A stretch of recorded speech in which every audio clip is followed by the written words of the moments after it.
Alright, welcome back, guys. We are here with the top 4. That's, that's not mine. Oh, is that... I thought that's Kashif's. I don't know. Sorry about that. Anyway, we are here with the top 4 at the Brooklyn Premier Challenge. On top, we have LightCore, who we saw in the last round, Nick Borghi. On the bottom, we have Angel Miranda, one of the most uprising players, I'd say, in the area. He is on track for a Worlds invite. He's been fantastic, has really influenced the metagame with his choices, and it's actually pretty interesting because Nicholas has a bunch of Pokemon, especially that Clefairy, that Angel is really well known for using. Nicholas is also an up-and-coming player. He hasn't dropped a single game yet today, going 6-0 in Swiss, and then, as you just saw on stream, beating Patrick Donegan, Beaton's 2-0. Right. So, it'll be interesting to see. I think neither of these players have actually played at Worlds before, but both are definitely players who, you know, if put in enough work and continue on the track they are, could definitely make it there.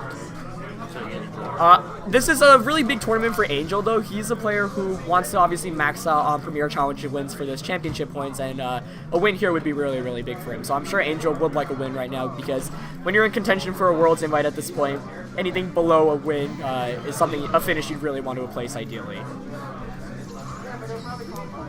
And we see Nicholas leading off with a Scrafty and a Heatran kind of defensive lead against Angel's Clefairy and Thundurus, a little bit more offensive with the, you know, being able to follow me and Thunderbolt or something. Right, and this is a interesting situation. Clearly, right away, you can tell from Angel's HP stat on that Thundurus that it's not exactly the bulky Thundurus we're accustomed to seeing. That is 4 HP EVs on that Thundurus. Also, Heatran here right now in a very good position. There's not very much either of Angel's Pokemon can do to immediately threaten it. Of course, Thundurus can Thunderbolt it and get good damage off. You'd have to imagine this is a more offensive Thundurus, but the main issue right now, I would say, is for Angel. He doesn't have any great answers to the Heatran. Clefairy is walled a fair amount by it. Though, of course, it does have access to that Moonblast, which we did see in the last game, in which Nicholas's Clefairy, interestingly enough, was able to Moonblast the Scrafty on the opposing side. And for those that don't know, Angel's team is Thundurus, Swampert, Ferrothorn, Clefairy, Arcanine, and Kangaskhan. We could see Angel doubling up on that Scrafty if he really wanted to deal with it. Even though like his Pokemon right now aren't threatened by it, his backs might be. Right. So we do see the Protect come out, and the Fake Out goes into the Protect. The Flash Cannon comes out of Heatran, though, so trying to get as much damage off, and wow, that was not even a crit. Wow. Must be a Life Orb. That's huge. What a fantastic turn for Nicholas there. He was able to get rid of the redirection user, obviously. That was a threat to Scrafty as well. This does give Angel a free switch into this Arcanine, which of course intimidates the Scrafty. Now, we're not sure what kind of set Arcanine actually carries, because in VGC I'd say there are really 2 viable Arcanine sets, one of them being the more bulky one, for example, with Will-O-Wisp, Snarl. You can also have access to Morning Sun, or you could run a Choice Band variant, which is one that players like to use with Arcanine. So, if it is a Choice Band variant here, Angel can put on a lot of pressure with the ability to just close combat knock out that Heatran. Yeah, at that point the Thundurus would be decently well protected. Since the Scrafty is at -1, Heatran probably couldn't OKO it either. Heatran just gonna be safe, protect. Oh! Now we really have to wonder if Thundurus could even one-hit knock out that Heatran with a Thunderbolt.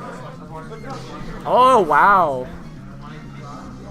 Interesting turn there. So we do see the knockoff revealing the Choice Band onto Arcanine as it went for the close combat into Heatran, but the Nasty Plot there was huge for Angel. So we've seen Nasty Plot, we've seen Protect. Presumably you'd expect Thunderbolt and HP Ice as the other 2 moves on Thundurus there. And, you know, a possible item on a Thundurus like this, maybe Life Orb, maybe Expert Bell. But now that Thundurus is at +2, a huge offensive threat, and Heatran and Scrafty right now are slower than both of Angel's Pokemon. So Angel could actually, for example, double up into the Heatran with the close combat and the Thunderbolt. But we do see the Thunderbolt come out onto that Scrafty. Wow, what a defensive tank, though. Close Combat does come out. It is going to target down that Heatran. How much? It can't knock it out. Wow. I'm a little bit surprised Angel chose not to knock out either of Nick's Pokemon there when a double target into one of them could have taken it out. Yeah, absolutely. And we're probably going to see the Arcanine Fate from the Earth Power here, and that Scrappy most likely going to be able to get a knockoff against this Thundurus, getting rid of its Life Orb as well. But it actually goes for the Snarl. Interesting. We did see Snarl in the last match. That, of course, brings Thundurus' special attack down to +1. Interesting trade-off there. You know, knockoff would have done a bit more damage, also would have gotten rid of the Life Orb, but +1 is significantly lower, obviously, than +2, as Angel does switch in that Swampert. So it's still definitely winnable for Angel right now. You know, with a +1, Thundurus still has its Life Orb. I think the item boost there is really, really helpful. But the fact that Heatran was able to survive that close combat was pretty big, too. I think had it just been able to be KO'd, it'd be a very different game. I mean, since the Arcanine didn't have any boost, it wasn't too likely to be knocked out. So we do see the safe switch it from Scrappy out into Thundurus T. Wide Guard comes out, but that's not going to be doing anything, as we do see the... Could be the Hidden Power Ice. No, not going to get too big. Angel is making fantastic moves right now. Not Angel, excuse me, Nicholas. He's already ahead, but at the same time, he's still making the best plays possible. That was very, very safe of him. And that Thundurus T coming in for free is fantastic because, you know, obviously, Thundurus Incarnate can only touch it with Hidden Power Ice. And of course, Thundurus T is a Pokemon that likes to use Grass Knot as well, so should it choose to use Grass Knot, Swampert, especially Angel Swampert, Angel being the player who I'd say really revolutionized and popularized Swampert in the VGC 2015 meta. Grass Knot can just go onto it and knock it out, and then the lead would be too big to come back from, and we do see the Grass Knot come out. I guess Swampert chose to go for a Wide Guard there because, you know, it's the only thing it can do before it gets knocked out by the Grass Knot. Yep. And now Heatran actually can't touch Angel's Thundurus this turn without, I mean, except for Flash Cannon, that can only do so much. Now we do see the +1 Life Orb HP Ice knockout Thundurus, so that also confirms Thundurus' entire moveset. You know, one you'd expect. Heat Wave, like you said, does protect it, but at this point it is a 3-on-1 battle. The main issue right now is there is not very much Angel can do with one Pokemon against 3. Even though this Thundurus can pick off one Pokemon at a time, this is one of the situations where Thundurus, because it doesn't have a spread move, you know, of course, in a scenario like this, it can only knock out one Pokemon at a time, and that means the other Pokemon can just target it down with an attack. Even if it's not super effective, doesn't matter at this point, just getting any damage off adds up. And of course the Life Orb on the Thundurus as well is going to matter. But yeah, I think either the knockoff or the Heat Wave from Heatran would knock out the Thundurus after it takes another turn of Life Orb recoil, so it's all but locked up. Right, and he had to go for the Protect there because the Fake Out, there was no other play for Nicholas. I mean, the Fake Out Heat Wave was so free.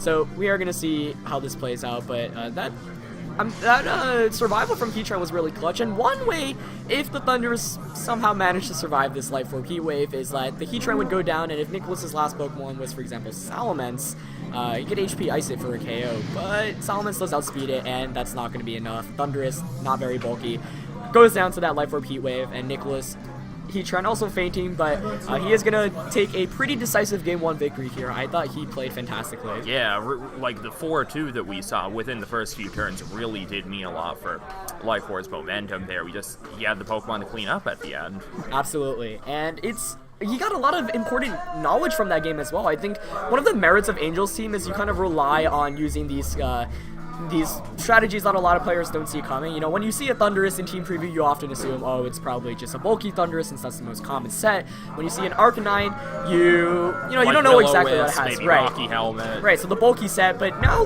Nicholas knows that, so that's really, really good information for him. I mean, I feel like that's like the ideal way to come out of the Game 1 in a best-of-3 series. Not only do you get valuable information, you also come out with a win. But of course, Angel is going to adjust because that first game, I mean, first of all, he knew that Clefairy did not do very much and that it just fainted from the Flash Cannon. Him learning about the Life Orb Flash Cannon is also pretty important. It gives him another way to protect his Clefairy. I'm not sure if he would still want to bring it, even though it can actually hit 3 of LightCore's Pokemon for super effective with a Moonblast. Right, and it's weird that we're in a meta where Clefairy can actually knock out Pokemon with Move Blast, but I mean, Nicholas is on a roll right now. He is actually 9-0 currently in this Premier Challenge. No one has taken a game off of him today, not in Swiss or in Top Cut. So we'll see if he is able to continue this undefeated streak. These Premier Challenges are incredibly difficult with tons of fantastic players, many who have made it to the World Championships before, and Nicholas is really trying to prove himself right now, and I think he's doing a fantastic job. I've been very impressed with how he's played both in Top 8 and Top 4. Matthew just took game 1. Okay, and for those wondering, Matthew Terryberry, also known as Crazy Snorlax, did win Game 1 in his Top 4 set. Of course, we did feature him earlier on in the stream. He is the Charizard X player, so I'm sure a lot of you guys are rooting for him. But back to the set here. I guess it's important to note that LightCore, like the only other Premier Challenge he was at, I think he got second. He just hasn't been in many of them, but now he's at one. He's doing amazing. Right. So Nick won one at the beginning of the season with Philly. Oh. Yeah. So Nick is, he's pretty far off, I'd say, from a Worlds invite at this point, but any points he can get from these Premier Challenges will allow him to, you know, if he were able to have a strong finish at US Nationals, seal up an invite. But he's not going to change anything this time around, opting to go with the same team, but Angel makes a fantastic adjustment. I think Angel's play brings Swampert here. It feels like a pretty safe lead for him. I'm not sure if Nicholas would really want to lead with his Thunderous Tea. And I guess since you know that the lead worked for Nick last time, you might want to do it again. Swampert's in a great position here. Even after Snarl putting it to -1, Earth Power might still be able to knock out the Heat Red. It is ×4. Right, and this is a pretty good example of best 3 of 3 adjustments, you know? Nicholas, Game 1, completely swept through. Thought to himself, you know, that lead worked out, so I'm just going to go with it again. But Angel's like, no, I'm not going to fall into that trap once again. I am going to make sure I don't get wrecked by Heatran, because Heatran, I would say, caused Nicholas the most trouble, and or caused Angel the most trouble, so he does switch things up a bit. We do see the Protect coming out from both Heatran and from Thundurus. Oh, probably going to see a Snarl from Scrafty as Angel's Earth Power. Oh, knockoff! Oh, into the Thundurus. Yeah, a Snarl there would have been helpful, or a knockoff into a Swampert, but he might have assumed a wide guard. Yeah. So, a pretty fair turn 1 there. I still think Angel is in a fantastic position. I honestly anticipated Nicholas might have wanted to switch out here and there, just because Swampert just really beats you the Heatran. And Angel might actually want to protect his Thundurus here since it can't do too much. Could go into something like Arcanine that can absorb hits pretty well and just have a Swampert knock out the Heatran, maybe try to call a switch. Right. Arcanine would be a good switch in for sure.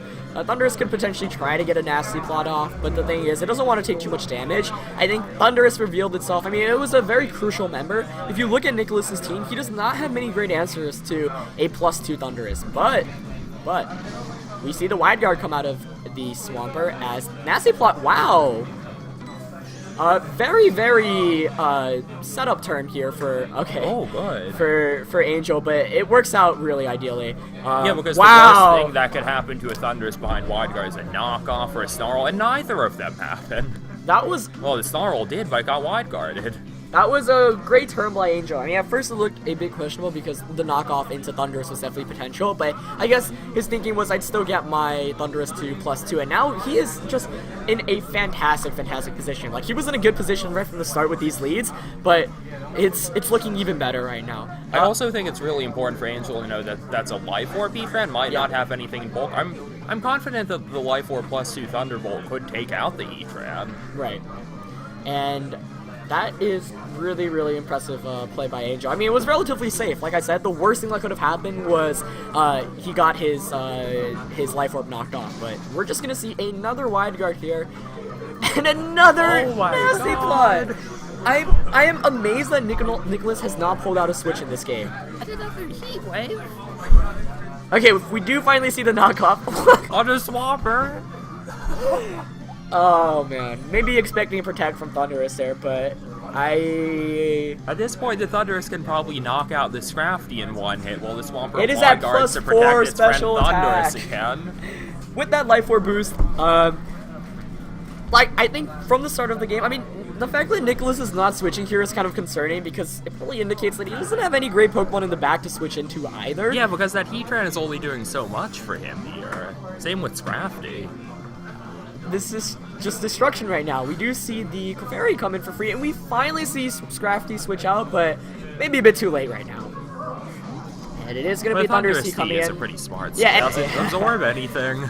There's no way Angel is targeting down that Scrafty. Like, one reason he brought in the Clefairy was because he knew he could redirect Scrafty's attacks away. He knew that even if Heatran were to protect, Scrafty can't KO this Thunderous, and I really think this might be a quick 4-0. Though, Thunderous, T and Terrakion here, a very offensive duo. If that Terrakion is Focus Sashed. If it's Focus Sashed, you know, maybe Rock Slide flinch here and there.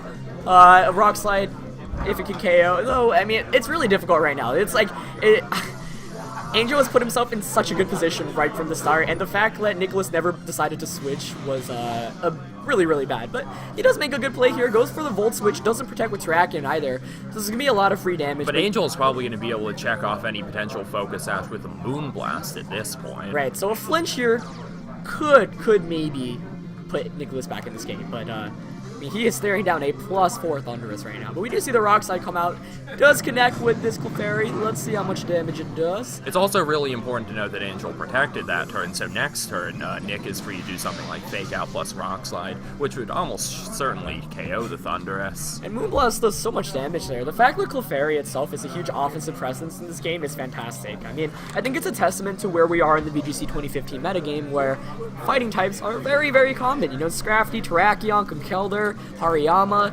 A couple of examples of fighting types that a lot of players like to use. Terrakion, Conkeldurr really having dominating performances in the winter regionals. But like you said here, he did cut that Fake Out off. Will Rock Slide be able to knock it out? Let's see if it knocks it out. Oh, Hanging in there. but the flinch, Oh. But I think he really needed that KO there. At this point, what can happen is that Thunderous can just Thunderbolt the Terrakion and the Moonblast will knock out Scrafty. Or he could just I don't redirect attacks know. away I don't either. think Moonblast would knock out Scrafty. You know? there. Actually, with the assault, I feel right. like we saw that calc last game. Something bad, but yeah, I don't think it would be able to knock out. But we could see Angel calling that likely protect on Terrakion, doubling into the Scrafty himself. But yeah, I mean, the flinch there definitely helped out. I'm sure if you're Angel, you're a bit frustrated because had he not gotten the flinch, presumably would have went for the Moonblast into Terrakion, which would have KO'd, and that would have been huge. But we're actually going to see Terrakion switch out. This is a smart switch because Thunderous is going to come in here.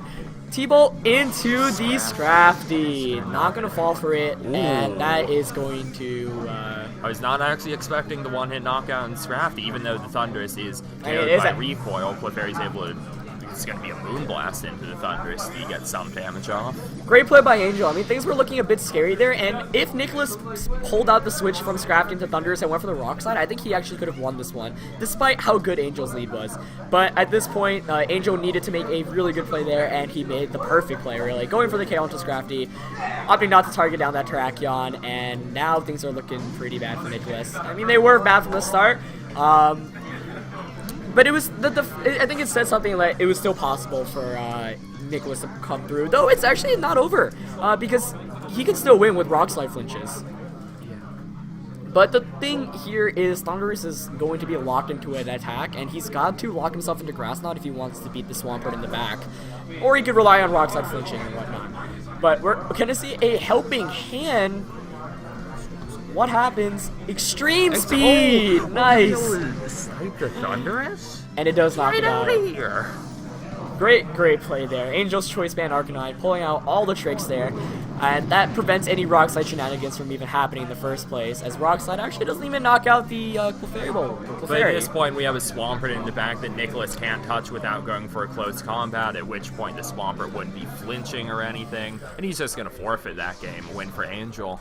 Fantastic adjustment there by Angel. He was one step ahead the entire time, and things actually, it was scary because despite how good his position was, the fact that Nicholas was able to get that fake out Rock Slide was huge, but the survival there from Friend Guard really helping out, and as a result, Angel's Thunderous was able to get one more Thunderbolt off, and the fact it was able to KO Scrafty was absolutely monumental. So this game 3 is going to be really interesting because if you're Nicholas, you might be a bit scared now, but I think he's going to want to avoid getting KO'd by the Swampert immediately. I think since both players have all the information they need or want at this point, we're going to have a very even game, not like the train wreck that we saw for Angel in Game 1 or the massive momentum that Angel used to carry him through the second game. Right. And looks like Matthew Terberry, also known as Crazy Snorlax, did win in his top 4 set, so we'll be seeing him in the finals. He'll be back with his Charizard X, which should be very, very exciting. And we are down to Game 3 against Angel and Nicholas here, which will be a very intense game. And like Chuppa said, I do think now that both players have all the information they are given, it will be a much closer game. But we'll see. Like you were talking about earlier, I think that this set really highlights the ability of players to adapt to each other in a Game 3 set. I think the way Angel changed up his playstyle there was perfect. Absolutely. Give me 1 sec. So, I'm very curious to see how these players adapt in the final game. And Nicholas, what do you know? Does not bring that Heatran. But he does bring the familiar Scrafty. I don't think Angel has great answers to fake out pressure right off the bat. That was a great adjustment by Nicholas. I thought maybe Angel actually would have brought on the Clefairy back, which would have been a very, I think if Clefairy were to come out here, it'd be really good instead of that Swampert, but Nicholas is looking really strong right now. First of all, he's got that fake out pressure. Second of all, he can just choose the Grass Knot and knock out the Swampert, which does not carry Protect. At the same time, though, Swampert here might want to switch out. But I thought that was a very, very great adjustment by Nicholas, and I'm really glad we get to feature this entire set because, we do see the back and forth adjustments by both players. And I do think Nicholas has the upper edge right now, though it's still anyone's game. Yeah, we could see Nick going for a Volt Switch on either of Angel's Pokemon if he was to expect the switch, just keep up the momentum. One of the seniors players got his DS stolen by one of the Yu-Gi-Oh players. No way. Yeah. One of the Yu-Gi-Oh players. They caught the guy right on camera. It's sitting right on the table, right on that third table, right where that code is, sitting there. The guy's going like this. That's unbelievable. This looks, grabs it right into his pocket, grabs it right Jeez. Anyway, sorry about that, guys. So we do see the Arcanine switch in from that Swampert. Does not want to take a Grass Knot, and Angel's Swampert doesn't have Protect either. So this is the safest play possible for Angel, and I do think he's, made a good adjustment here. But, oh my god. He reads the switch, gets the knockoff to take out the Arcanine. Wow. So one thing I thought was maybe Angel would read into the Grass Knot and go for an Ice Beam onto the Thundurus, but that was a really risky play. However, this does mean that Swampert can come back in for free, but what a huge turn for Nicholas. I mean, anytime you get rid of a Pokemon for free, that's really, really huge. The issue here is now Thundurus can't Grass Knot the Swampert, and Thundurus' Grass Knot is the best answer to Angel's Swampert. So we might see the Swampert, we might see the Thundurus might want to, pull back a switch so it can Grass Knot later on in the future. Though because that Thundurus did go for Protect, it could also choose, for example, to double target that Thundurus with a T-Bolt and a knockoff. I really have to respect Nick's ability to go for the big reads when he sees the chance to make them like that. It puts him up at 4-3 with no damage on the very first turn. And here we're probably going to see Angel struggling to come back. Even if Nick was to leave his Thundurus in, it could get a massive amount of damage off on Angel's Thundurus. He couldn't actually stop the Thunderbolt. Right. With Life Orb recoil, it might just knock it out. But oh my goodness, that was an incredible read there. And normally it's those turn 1 reads, it's really, really risky. For example, in those positions, I might have went for something like a Grass Knot and a knockup, but Nicholas says, nope, I'm just going to go for it. And wow, look at that damage output there. So we do see the T-Bolt onto Thundurus T. It's not going to KO it. HP Ice isn't going to KO it. able to KO each other. Right, but oh wow. Oh, getting him. Angel overextending there. I think he really, obviously he wanted that knockout onto Thundurus, but he was playing it as safe as possible, maybe predicting a switch into like Heatran, but Nicholas knows he can survive that life. I don't actually think Nicholas had much of a reason to put a Heatran there because, like I said, the Thundurus couldn't really be stopped. Then the Thunderbolt into Angel's Thundurus could just do so much damage. Yeah, and so Clefairy comes in here. It's still not over, especially because Clefairy can redirect those Grass Knots away, but Nicholas is up 4-2. However, if you're looking at it from Angel's perspective, it's not the worst of positions, but Thundurus still is free to Thunderbolt. The question here, if you're Nicholas, is do you switch out the Thundurus? But another good thing that Nicholas has got going for him is that he has Snarl, so he can Snarl away and decrease the special attack of both these special attackers, and he does go for the Protect here, so I think we're going to be seeing a Ice Beam knockout onto the Thundurus here. As it is. We could see Scrafty go for the Snarl. I don't feel Angel is very likely to wide guard at any point. Nick knows that because it just kills his offensive pressure, which he needs down at, but he does go for the knockoff. So that's definitely a turn Angel needed. He's still down 2-3, but Clefairy actually has offensive presence against against the Scrafty, and Heatran comes in, not exactly the most ideal Pokemon, but the thing really is... interesting decision. But the thing is, he can just Flash Cannon and KO the Clefairy as we saw the last game, so I think if you're Angel here, you're going to want to go for that double protect, because if you do get it, I actually think Angel can win this one. And he gets it! He had to go for it, but he gets it. Flash Cannon, gonna go into that protect. Earth Power comes out onto Heatran, that should be a knockout. Wow. So I'm really wondering what Nicholas's last Pokemon was, because he had to know that that was a 30% chance. Knockoff at least goes off against the Swampert, getting rid of the Expert Belt, but things are looking really good for Angel right now. Let's see. The last one is going to be Terrakion. Wow, so I at think this point, Angel's we just have the situation that Nick can't touch the Swampert. And unfortunately, I think Nicholas really had to go for that play. This is why I thought he might have wanted to switch out into that, switch the Thunderous Tea out, because he, like, yeah, you know, for the grass especially with the knot. fact that he just didn't have other answers to Swampert. I think it might have been better for him to conserve it. Right. So I think what would have made a bit more sense was to switch the Thunderous Tea out into the Heatran, because at that point, you know, you can put on pressure on Clefairy. And then the thing is, Clefairy can either go for the Protect or it can go for the Follow Me. So that way, you're putting on offensive pressure. And unfortunately, I think losing Thunderous Tea was too bad. And I actually think Angel's going to be able to pull this game back. The thing is, Nicholas just had no answers to the Swampert. And the Swampert, of course, Friend Guard as well. We can also always see some shenanigans with Rock Slide. But that was a huge double protect. I don't think, if Angel didn't get it, I think Nicholas would have been able to win this one. But not going to be the case. And the Moonblast here is going to be too much. But we do see the first of Rock Slides, maybe of many, if we do get a couple of flinches here. Does it flinch? Does get the flinch onto the Swampert. That's what he needed. Knockoff onto the Eviolighted Clefairy, but no flinch there. Clefairy's still going to be able to attack, and a Moonblast on the Scrafty do. A little bit over half. Still, that flinch was what he needed for sure. It's not enough to keep him in the game, though. He would need a couple of double flinches to really be in contention at this point, because both of his Pokemons just have trouble damaging both of Angel's. Right, now you can see, for example, a Rock Slide knockoff into a Swampert.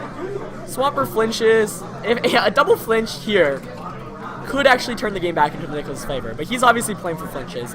I think right now he wants to put that Swampert in close combat KO range ideally, but Swampert being as bulky as it is, it's just such a beast. And Clefairy still has the option to go Follow Me if Angel gets afraid of close combat, which he is. Yeah, it couldn't take KO at 75%. Right. So Angel is thus free to, you know, keep Moonblasting things, which would be able to knock out the Scrafty at this point. It's probably not. Maybe he wants to go for it on Terrakion to just stop its Rock Sliding Swampert, followed up on it. Oh, but we see the Wide Guard. A good play there. Oh my goodness! Ooh, Not gonna be that's enough not though. actually very much. What a Scrafty go for it, and the Drain Punch. Wow, that Friend Guard is so good. We do see the Moonblast targeting down the Terrakion. Is it sashed? Is it sashed? It can't KO. Wow, that just made this match a lot more interesting. A good plays on both ends, but now we've got some mind games. You know, does Clefairy go for the safe Follow Me and risk getting flinched once again with that Swampert? I feel like it makes a lot more sense for him to just start Follow Me-ing at this point. Wow. Quite the interesting match. I mean, Rock Slide, I think, is a 3-hit KO right now. I don't think it's a 2-hit KO, which is the most important thing. But he did knock off the Eviolite. It might manage to 2-hit KO, though I kind of doubt it. But that's why you never give up. You know, anything can happen with Terrakion and Rock Slide. So, Rock Slide really my call for the best move in VGC. Historically, it's always been. It's why you see every team that wins World or makes top cut. You know, it's just such a good move. But the no Eviolite on Clef can make it interesting here. We'll see if Nicholas gets a double flinch here. I think he can win. But let's see. Nicholas is taking a while to make his move here. This is, I'd say, the game-deciding turn. So I don't blame him for taking all the amount of time he has really to make his move. But it would be something for a Terrakion and a Scrafty to end up weeding. Oh, wow. But I do like this play from Angel, actually. Wow. Reads on reads on reads. But Clefairy can it's not like Nick can stop it from moonblasting something here, and if it does go for the Terrakion, he's gonna have the game locked up. Yeah, so there's no reason not to wide guard, but the thing is, with the Strain Punch held, actually, it's not doing anything. Yeah, that's gonna be game. So Angel made the best play possible there, unless he somehow went for the Moonblast onto Scrafty, which I can't see him going for. Whoop. Oh, is it? Oh my gosh! I can't believe my eyes right now. This game is... And you have to remember that Angel is still in this. He if is. Rockslide doesn't do enough, even though... Which it won't, but it is single Warmass- target and EVO Lightless now. Yes. And it can flinch. So, this... A Protect maybe to scout out a Protect on Oh Nick's my end of gosh. that Terrakion. This is nuts. This game has just had so much back and forth, it's ridiculous. Right, here we go. I mean, if he misses Rock Slide, it's over. Rock Slide hits, how much does it do? 98, 98. That is a lot of damage. Moonblast comes out. Who does it target? No If flinch. that's- Targeting down the Scrafty Terrakion. cannot pick can up it the pick KO up here. Angel is gonna win next turn. Snarl It's isn't enough. not I don't gonna think be that's able enough. to. I don't think No that's enough. way. Oh! He hangs in there!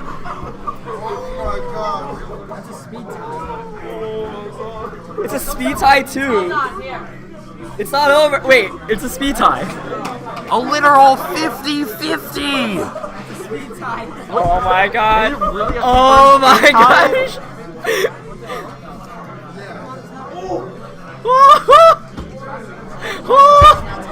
I can't breathe. Who is gonna do it? Ah, my sides hurt. What is going on? It's a speed tie. Oh, just move. To win this! Oh my god. Holy shit.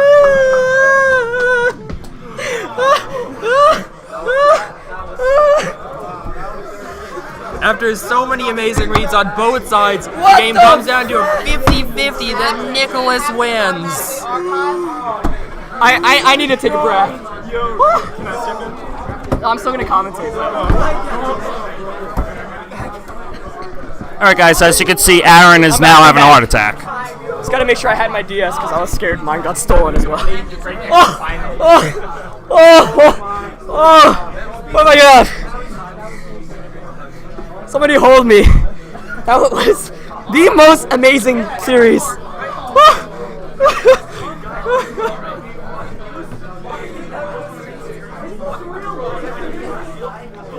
I think Nicholas deserved to win that one because of the double protect on Heatran, but We also saw Nick making all those close combat into wide guard turns. I feel like he did deserve to win, but it's ridiculous the game still came down to that 50-50. It's also funny that was so much more exciting for us than a turn where we couldn't see actual play.